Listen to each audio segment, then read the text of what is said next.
ओम नमः शिवाय। दोस्तों, स्वागत है आप सभी का आपके अपने चैनल खुशहाल ज़िंदगी में। पितृपक्ष चल रहे हैं और पितरों की आत्मा की शांति के लिए हिंदू धर्म में श्राद्ध कर्म इत्यादि किए जाते हैं। सनातन धर्म में ऐसी मान्यता है कि इन दिनों यमराज पितरों को अपने परिजनों से मिलने के लिए मुक्त कर देते हैं। पितृपक्ष के बारे में कई पुराणों तथा शास्त्रों में इसका जिक्र किया गया है तथा इसके लाभ के बारे में व्याख्या की गई है। विष्णु पुराण में तो यहाँ तक कहा गया है कि पितृपक्ष के दौरान जो हम भोजन कराते हैं पितरों के निमित्त, वह न केवल पितरों को बल्कि देवी देवताओं तक भी पहुँचता है। पितरों के आशीर्वाद से सभी दुख दूर होते हैं तथा घर में सुख समृद्धि का वास होता है। पितृपक्ष के दौरान पितरों को प्रसन्न करने के लिए शास्त्रों में कुछ उपाय बताए गए हैं। साथ ही कुछ ऐसी बातें भी बताई गई हैं जिन पर विशेष ध्यान देने की ज़रूरत है।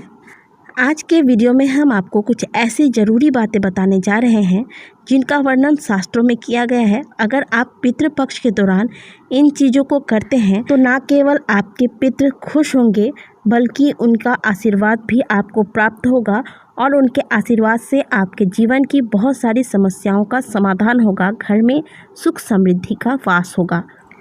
इससे पहले कि हम वीडियो को स्टार्ट करें, अगर आप हमारे चैनल पर पहली बार आए हैं तो चैनल को अवश्य सब्सक्राइब कर लें। पितृपक्ष में श्राद्ध कर्म के दौरान ब्राह्मण भोजन कराते समय भोजन के पात्र को दोनों हाथ से पकड़कर लाना चाहिए। एक हाथ से भोजन के पात्र को पकड़ने से ऐसी मान्यता है कि भोजन का अंश राक्षसों को प्राप्त हो जाता है। साथ ही ब्राह्मण भोजन कराने के बाद भी पितृदेवता उस भोजन के अंश को स्वीकार नहीं करते हैं। दोनों हाथों से भोजन के पात्र को पकड़ने का मतलब होता है पितरों के प्रति हमारा श्रद्धा भाव को प्रकट करना। इससे पितृदेवता प्रसन्न होते हैं, उनका आशीर्वाद प्राप्त होता है। इसलिए ब्राह्मण भोजन कराते वक्त इस बात का विशेष ध्यान दें कि भोजन का पात्र आप दोनों हाथों से ही पकड़ें। पितृपक्ष में ब्राह्मण के साथ साथ जमाई, भांजा, मामा, नाती, गुरु तथा साधु संतों को भी भोजन कराना चाहिए। पितृपक्ष के दौरान इनका स्थान भी सर्वोपरि माना गया है। इससे इन्हें भोजन कराने से पितृगण प्रसन्न होते हैं तथा सदा सुखी होने का आशीर्वाद देते हैं। शास्त्रों के अनुसार श्राद्ध हमेशा उसी तिथि को करना चाहिए जिस तिथि में पूर्वज गमन करते हैं, यानी कि मृत्यु लोक को जाते हैं। मृत्यु तिथि पर ही पितरों का श्राद्ध कर्म इत्यादि करना चाहिए। वहीं जिन लोगों को मृत्यु तिथि की जानकारी नहीं होती है तो ऐसे में आप सर्वपितृ अमावस्या के दिन श्राद्ध कर्म कर सकते हैं। पितृपक्ष के दौरान द्वार पर आए हुए किसी भी व्यक्ति का अनादर या फिर उसके साथ गलत व्यवहार ना करें।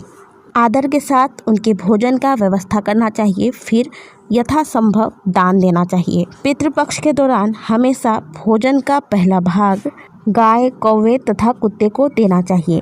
मान्यता है कि इनको दिया गया भोजन सीधा पितरों को प्राप्त होता है।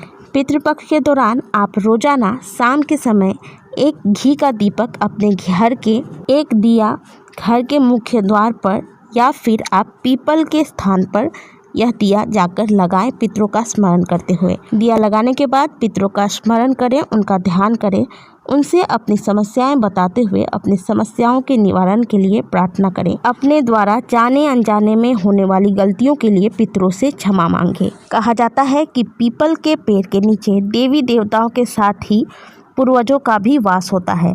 इसलिए पीपल के वृक्ष के नीचे रोजाना एक दिया अवश्य लगाएं, लेकिन एक बात का ध्यान रखें कि रविवार के दिन आपको दिया नहीं लगाना है।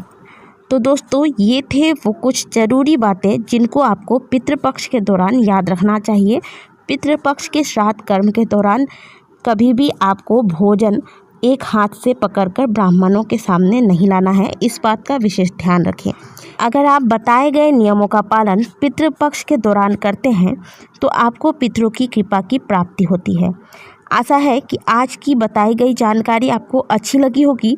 वीडियो अच्छी लगी है तो वीडियो को लाइक करें, कमेंट बॉक्स में ओम नमः शिवाय अवश्य लिखें।